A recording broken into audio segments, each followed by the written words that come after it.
मैं हूँ लोकेंद्र सिंह और आज हम देखेंगे एनसीईआरटी हिस्ट्री क्लास 9th का chapter 2 socialism in the Europe and the Russia revolution. ये उसका चैप्टर 2 है।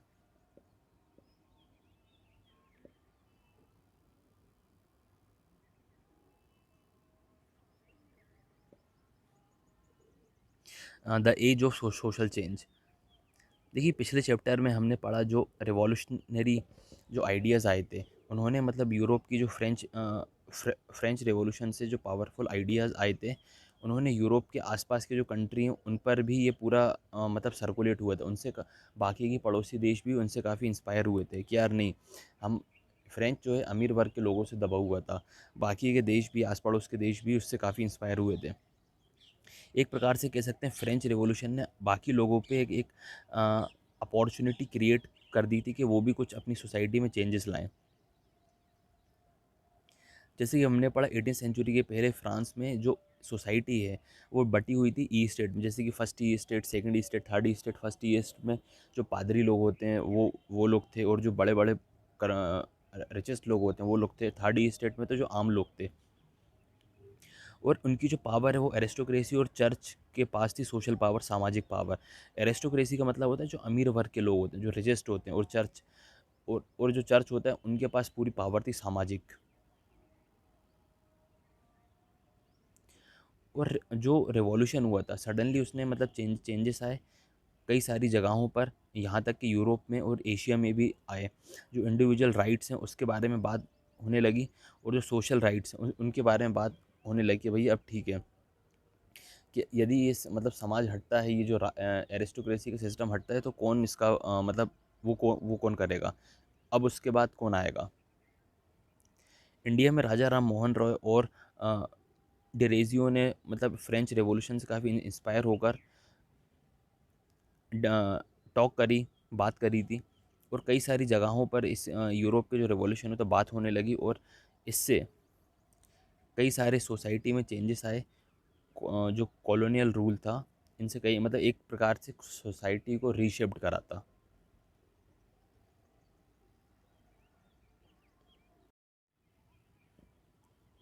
यूरोप में मतलब कुछ ऐसे भी लोग थे जो कंप्लीट ट्रांसफॉर्मेशन नहीं चाहते थे सोसाइटी में। उन और कुछ जो थे ऐसे थे कि उनका ऐसा मानना था कि जो चेंजेस हों वो ग्रेजुअली शिफ्ट हों। ग्रेजुअली शिफ्ट मतलब होता है धीरे धीरे शिफ्ट हों। मतलब 1788 तक राजा है, राजा के हिसाब से काम हो रहा है, चर्च है, पादरी के हिसाब से काम हो रहा है। बट और 2-3 सालों में इतने सारे चेंजेस आए। राजा को भी मार दिया, उसकी प्रजा को भी मार दिया, राजा पर अटैक कर दिया। जो एरिस्टोक्रेसी लोग हैं, जो रिच फैमिली से बिलोंग करते हैं, उन पर अटैक कर दिया। तो एकदम से इतने सारे चेंजेस आए, तो कुछ लोग बोले कि चेंजेस ग्रेजुअली होना चाहिए। और कुछ जो लोग थे उनका ऐसा मानना था सोसाइटी रीस्ट्रक्चर होनी चाहिए, मतलब अब दोबारा से अब चेंज होना चाहिए, शुरू से जो हो रहा है ठीक हो रहा है। कुछ ऐसे लोग थे कंजर्वेटिव थे, जैसे कि पुराना जो सिस्टम चला आ रहे ठीक है। कुछ ऐसे थे लिबरल थे, रेडिकल थे, समाज में बदलाव लाना चाहते थे। बट इसका मतलब क्या है, ये जो लिबरल है, कंजर्वेटिव, मतलब इसका मतलब क्या है, और पॉलिटिक्स नज़रों में क्या चेंजेस है, और ये कैसे लिंक करते हैं एक दूसरे से। लेकिन हमें इस बात का ध्यान रहे कि हर शब्द का मतलब 18th सेंचुरी में अलग था, और अभी प्रेजेंट टाइम में अलग होता है। मतलब कुछ ऐसे वर्ड्स होते हैं जिनकी वोकेबलरी का मतलब 200 साल पहले अलग था, और अगर अभी के नज़रिए से देखा जाए उन शब्दों का मतलब अलग होता है।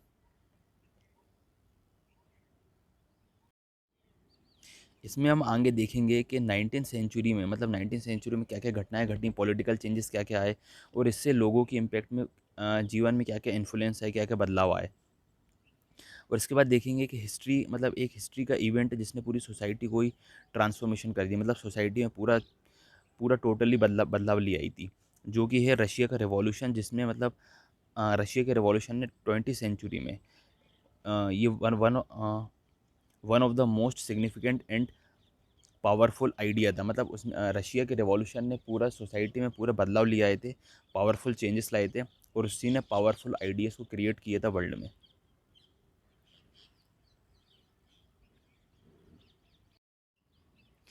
Liberal, radical and conservative.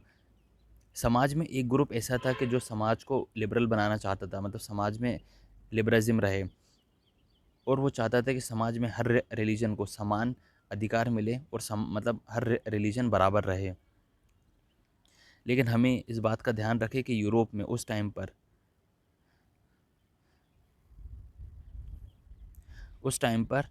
केवल एक ही रिलीजन था, है ना। जो ब्रिटेन वाले थे वो इस फेवर में थे कि चर्च ऑफ इंग्लैंड, मतलब इंग्लैंड की चर्च है, तो ऑस्ट्रिया और स्पेन वाले इस फेवर में थे कि कैथोलिक चर्च होनी चाहिए। और लिबरल इस बात को अपोज करते थे, जो पावरफुल, मतलब जो एरिस्टोक्रेसी के पास पावर थी, मतलब जो अमीर शासन था, वो पूरे देश को, समाज को कंट्रोल करता था, इसके अगेंस्ट थे कि भैया ये नहीं होना चाहिए। वो एक प्रकार की एक गवर्नमेंट चाहते थे जिसके पास, हर व्यक्ति के पास अपने अपने अधिकार हों, अपने इंडिविजुअल राइट्स हों। और उन्होंने एक रिप्रेजेंट भी किया कि इलेक्टेड पार्लियामेंट गवर्नमेंट हो, जुडिशरी हो, वेल ट्रेंड जुडिशरी हो, और हर व्यक्ति के इंडिपेंडेंट रूलर हों, मतलब ऑफिशियल्स हों, मतलब एक प्रकार का एक सही न्यायपालिका और सही सिस्टम हो। लेकिन वो इस बात के डेमोक्रेटिक के खिलाफ थे। बट वो इस एडल्ट फ्रेंचाइजी के फेवर में नहीं थे। एडल्ट फ्रेंचाइजी का मतलब होता है कि जैसे इंडिया में एडल्ट फ्रेंचाइजी है, जो 18 साल के ऊपर है वो वोट डाल सकता है, मतलब वो इसके फेवर में नहीं थे वोट डालने के, हर एडल्ट व्यक्ति वोट डाले। इनका ऐसा मानना था कि जो अमीर वर्ग के लोग हैं, केवल वही वोट डालें और महिलाओं को वोट से वंचित रखा जाए।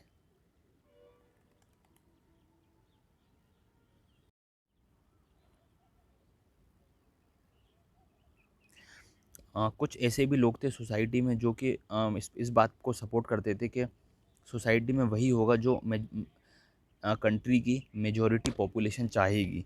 बट कुछ ऐसे भी लोग थे जो सफ़्रेगेट मूवमेंट को सपोर्ट करते थे। इसका मतलब होता है, सफ़्रेगेट मूवमेंट का मतलब होता है महिलाओं को भी वोट देने के अधिकार हों। जो लिबरल लोग थे वो चाहते थे कि मतलब पूरा जो कंट्रोल है वो लैंड ओनर और जो वेल्दी फैक्ट्री ओनर है, अमीर लोग हैं, उसके वर्ग में ना रहे। मतलब जो कंट्रोल है कुछ कुछ ही लोगों के हाथ में नहीं होना चाहिए। लेकिन वो प्रॉपर्टी खिलाफ नहीं थे, प्राइवेट प्रॉपर्टी के सपोर्ट में थे। बट उनका ये इच्छा थी कि पूरा जो कंट्रोल है देश का, वो कुछ वर्ग के लोगों के हाथ में नहीं होना चाहिए।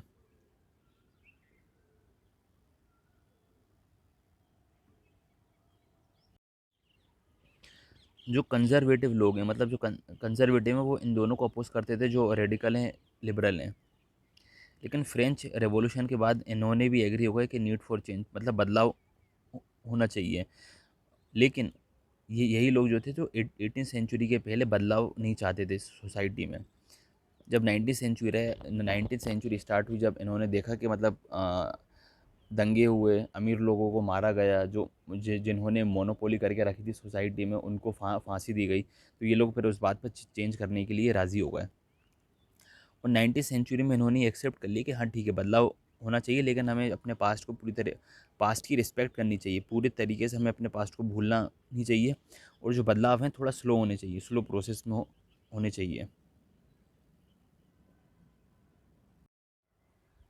जब फ्रेंच का रेवोल्यूशन हुआ था, मतलब जो जिन लोगों ने, अमीर लोगों ने मोनोपोली करके रखी थी, अब उनसे आज़ाद तो हो गए। जो अमीर वर्ग के लोग हैं, पादरी लोग हैं, उनसे आज़ाद तो हो गए।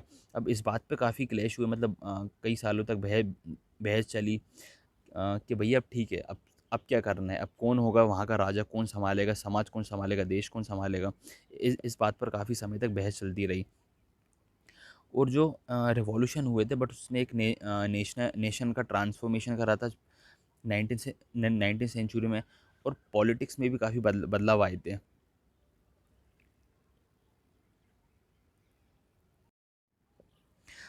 Industrial society and social change,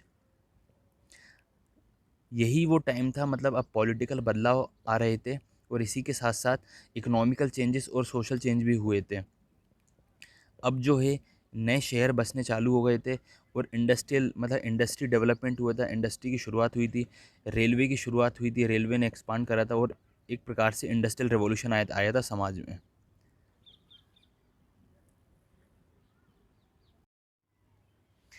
industrialisation होने से मतलब समाज में जो पुरुष हैं, महिलाएं और बच्चे, वो फैक्ट्री में आ गए, काम करने लगे। उनका जो सिस्टम था, काम बहुत करवाते थे और सैलरी बहुत कम देते थे। और उसी टाइम पर अनएम्प्लॉयमेंट एक कॉमन इशू था। और ये समस्या और बढ़ जाती थी जब जो गुड होते हैं, जो इंडस्ट्री में जो सामान बन रहा है उनकी डिमांड मार्केट में कम हो जाती थी। तब अनएम्प्लॉयमेंट और ज़्यादा बढ़ जाता था। और जो है इंडस्ट्री आने से और समाज में जो टाउन है विकसित हो रहे थे, आगे आगे देश जो है वो रैपिडली घर बन रहे थे, नए नए सिटीज़ बन रही थी। और इनके साथ साथ जो साफ़ सफाई का भी ध्यान है, इसका इसका भी इशू हो रहा था। और जो लिबरल हैं, रेडिकल हैं, इन सब का सॉल्यूशन ढूंढने में लगे हुए थे।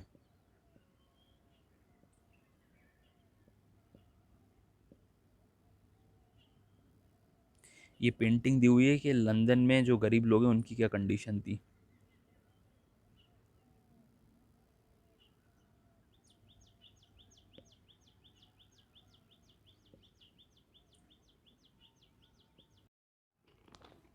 उस टाइम पर जो इंडस्ट्री थी वो लगभग प्राइवेट थी, सारी की सारी इंडस्ट्री प्राइवेट थी। उनमें से कुछ लिबरल जो थे वो रेडिकल जो थे, लिबरल थॉट को जो सपोर्ट करते थे, उनमें से कुछ उनकी भी थी, जो कि मतलब उनकी फैक्ट्री में आते थे, लेबर काम करते थे। उन्हें ऐसा लगता था कि इंडस्ट्री ही एक ऐसी चीज़ है जो मतलब हमारे समाज को बढ़ा सकती है, वेल्दी कर सकती है, और तो इसको हमें सपोर्ट करना चाहिए। जो सिटीज़न लोग हैं, जो आम लोग हैं, यदि वो लोग पढ़े लिखे हों, जो थोड़े से इकोनॉमिकल स्ट्रॉन्ग हो, तो हमारा जो समाज है वो और ज़्यादा डेवलप्ड हो सकता है। और जो इसके सख्त खिलाफ थे, जो एरिस्टोक्रेसी है, मतलब जो एक तंत्र है, इसके इसके पूरे खिलाफ थे। जो बर्थ राइट है, जो अमीर जो बचपन से ही जिन्हें किसी को बर्थ राइट होते हैं, तो उसके सख्त खिलाफ थे। मतलब सबको समान अधिकार मिलने चाहिए।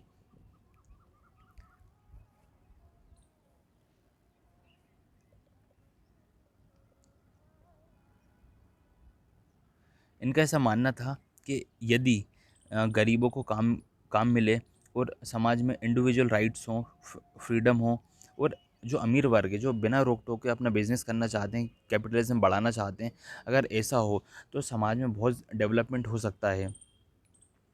और कई सारे मेन हैं, कई सारी वुमेन हैं जो इन रेडिकल और लिबरल लोगों को सपोर्ट करती थी, इनसे जुड़ी, इनकी जो पार्टी है उससे जुड़ी, और ये कई सारे व्यक्ति भी इनको सपोर्ट किया करते थे।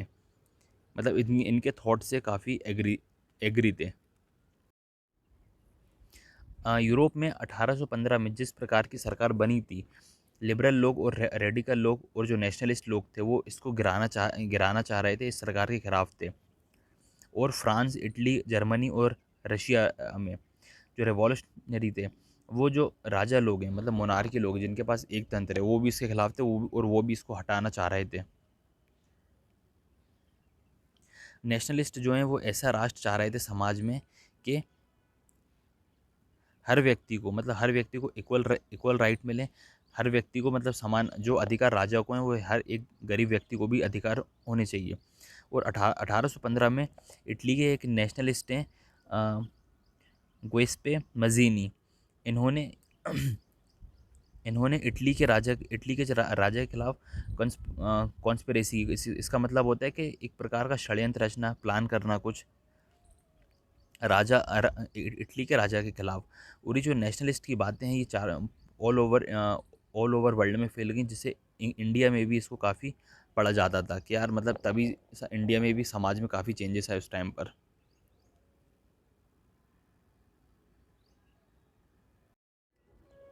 The coming of socialism in Europe. अब यूरोप में सोशलिज्म आया, समाजवाद आया, कि सोसाइटी कैसी होनी चाहिए, समाज में क्या क्या रूल्स होने चाहिए, रेगुलेशन होनी चाहिए, मतलब समाज कैसा हो, इसकी दूरदृष्टि समाजवाद से ही आई है।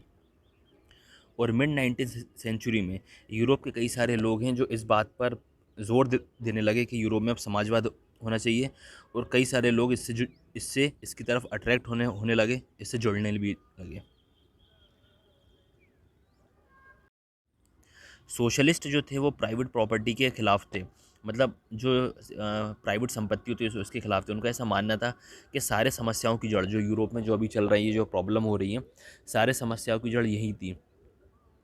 हाँ, इस बात से वो एग्री थे कि भैया जिसके पास ज़मीन है, जायदाद है, वो लोग बागों को एम्प्लॉयमेंट तो देता है, कि भैया अपनी ज़मीन पे खेत पे काम करके, बट वो खुद के ही प्रॉफिट के बारे में सोचता है। इससे उसको कोई मतलब नहीं रहता, जो मेरे खेत पर काम कर रहे हैं, जो मेरी ज़मीन पर काम कर रहे हैं, उन पर कोई दुख है, तकलीफ़ है, इससे कोई मतलब नहीं। वो बस अपने बारे में ही सोचता था। यदि सोसाइटी एक सिंगल सिंगल व्यक्ति के कंट्रोल में हो रहेगी, या सोशल मतलब समाज के कंट्रोल में रहेगी, तो अगर समाज के कंट्रोल में रहेगी तो समाज का ज़्यादा बेहतर मतलब समाज तरक्की करेगा। अगर एक एक व्यक्ति मतलब किसी ज़मीन पर मोनोपोली करके रखेगा रखेगा कोई व्यक्ति, उसके बदले में वो पूरी ज़मीन समाज के कंट्रोल में रहेगी, समाज का उद्धार होगा। और इसके लिए उन्होंने पूरे सोशलिस्ट जो भी समाजवादी थे, उन्होंने इस पे कैंपेन भी चलाया, कुछ आंदोलन भी करे।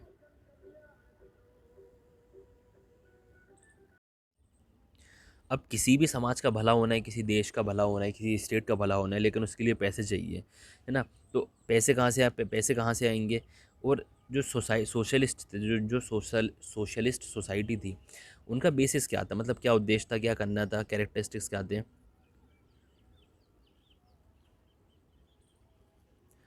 सोशलिस्ट के पास एक अलग मतलब फ्यूचर के लिए उनके पास एक अलग प्रकार की प्लानिंग थी। उनका ऐसा मानना था कि हम कोऑपरेटिव को सपोर्ट करेंगे। कोऑपरेटिव का मतलब होता है कि छोटे स्तर पर 4-5 लोग मिलके कोई अपना बिजनेस स्टार्ट करना, 4-5 लोग, 8-10 लोग, फिर उसको जो प्रॉफिट कमाएंगे उसको आपस में बांट लेंगे, इसका मतलब होता है कोऑपरेटिव।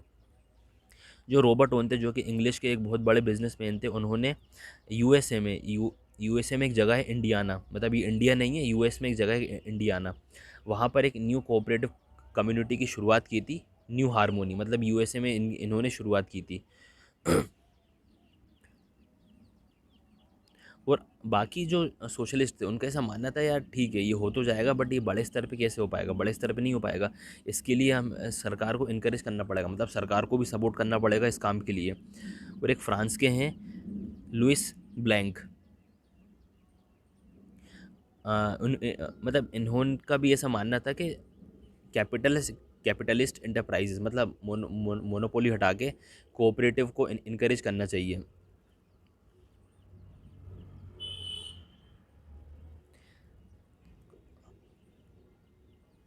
कोऑपरेटिव एक प्रकार की एसोसिएशन होती है जिसमें मिलकर कुछ गुड्स वगैरह बनाते हैं, कुछ प्रोडक्ट तैयार करा, फिर उससे जो कमाया, जो भी बना रहे हैं, या बुक, जूते, चप्पल जो भी हैं, उसका फिर उसको पैसा जो प्रॉफिट है उसको आपस में बांट लें। फ़िलोसफ़र हैं कार्ल मैक्स और फ्रेडरिच एंगल्स, इन्होंने अपने जो सोशलिस्ट मूवमेंट चल रहे थे इनके बारे में अपने थॉट दिए थे, इन्होंने अपने आर्गूमेंट दी थी। कैपिटलिस्ट कैसा होना चाहिए? कार्ल मैक्स ने बताया कि कैपिटलिस्ट लोग जो फैक्ट्री हैं, जो इनकी बड़ी बड़ी फैक्ट्री, बड़ी बड़ी कंपनियां, जो काम चल रहा है इसमें जो वर्कर तो काम करते हैं, बट मतलब उनके काम से मतलब फैक्ट्री ओनर को प्रॉफिट होता है जब वर्कर काम करते हैं, वर्कर खूब मेहनत करते हैं। बट इससे क्या होता है, जो लेबर हैं, वर्कर हैं, उनकी कभी उनकी मतलब जो पोजीशन है वो इम्प्रूवमेंट नहीं हो पा रही, और जो मालिक है वो खूब पैसा कमा रहा है, मालिक अमीर बन रहा है। मतलब वर्कर मेहनत कर रहा है, वर्कर की भी कुछ मतलब ग्रोथ होनी चाहिए, बट वो वर्कर की नहीं हो पा रही थी, है ना?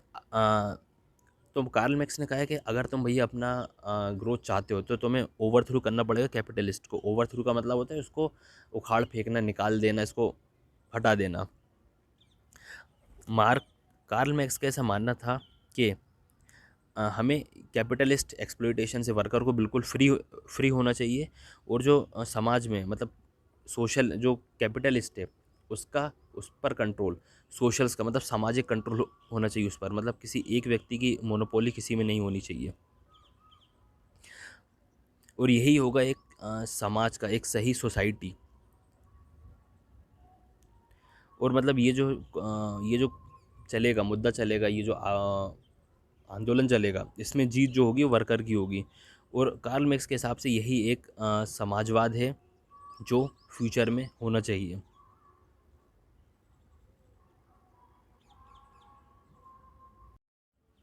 Support for socialism. अब सोशलिज्म को कई सारे लोग सपोर्ट करने लगे, और इनके जो थॉट्स, इनके विचार हैं पूरे यूरोप में फैल गए। इनको जो सपोर्ट करने वाले थे, जो सोशलिज्म को सपोर्ट कर रहे थे, जो जितने भी सोशलिस्ट थे, उन्होंने अपने एक ग्रुप बनाया, एक अपना समुदाय बनाया, एक इंटरनेशनल बॉडी बनाई और उसको नाम दिया द सेकंड इंटरनेशनल। मतलब इस नाम से, द सेकंड इंटरनेशनल के नाम से इनका संस्था था, एक पूरी इनका जो ग्रुप था, इनका जो ग्रुप था, टीम था, उसका नाम था। इंग्लैंड और जर्मनी के जो वर्कर थे, उन्होंने मिलकर एक अपना संगठन बनाया अपनी वर्किंग कंडीशन में सुधार लाने के लिए। जिस भी प्रकार के उस समय पर इन पर अत्याचार हो रहे थे, उन और लेबरों पर अत्याचार हो रहे थे, उस पर सुधार लाने के लिए इन्होंने अपना ग्रुप बनाया, एक समुदाय बनाया। उस ग्रुप में ये लोग क्या करते थे, पैसे पैसे भी जोड़ते थे। किसी को ग्रुप मतलब मदद की ज़रूरत हो उसके उसके लिए। और इनके जो मुद्दा था मतलब इनका जो मेन मुद्दा था वो था कि भैया जो काम करवा रहे हो उसमें थोड़ा सा टाइम की कमी करो, मतलब इतना ज़्यादा काम करवा रहे थे। और राइट टू वोट, मतलब हमें वोट देने का भी अधिकार हो। और ये जो लेबर वर्क है, मतलब जो लेबरों की एसोसिएशन है, ये क्या क्या करती थी, जो जर्मनी में एक सोशलिस्ट डेमोक्रेटिक पार्टी है, इस मतलब एक पॉलिटिकल ग्रुप है, इस पार्टी की चुनाव में हेल्प भी करवाया करती थी।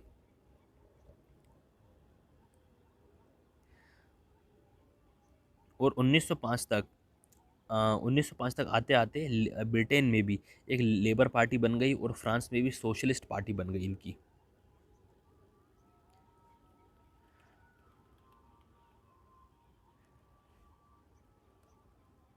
बट 1914 तक ऐसा हुआ कि मतलब इनकी ना सरकार, जो लेबर पार्टी थी, जो लेबर ऑर्गेनाइजेशन थी, मतलब यूरोप में अपनी सरकार नहीं बना पाई ये लोग। बट जो दबदबा था, मतलब जो बड़ी बड़ी पार्टियां हैं, जो ऑलरेडी पहले से गवर्नमेंट इस्टेब्लिश्ड है, जो लिबरल थे, मतलब ये लोग कुछ भी नहीं कर पाए। अपनी पार्टी जो बनाई थी जिन्होंने लेबरों ने, लेबरों के जीवन में सुधार लाने के लिए, उनकी इनकम बढ़ाने के लिए, मतलब वो कुछ कर नहीं पाई खास। मतलब हुआ वही जो सरकार चाहती थी, जो पहले की जो सरकार थी।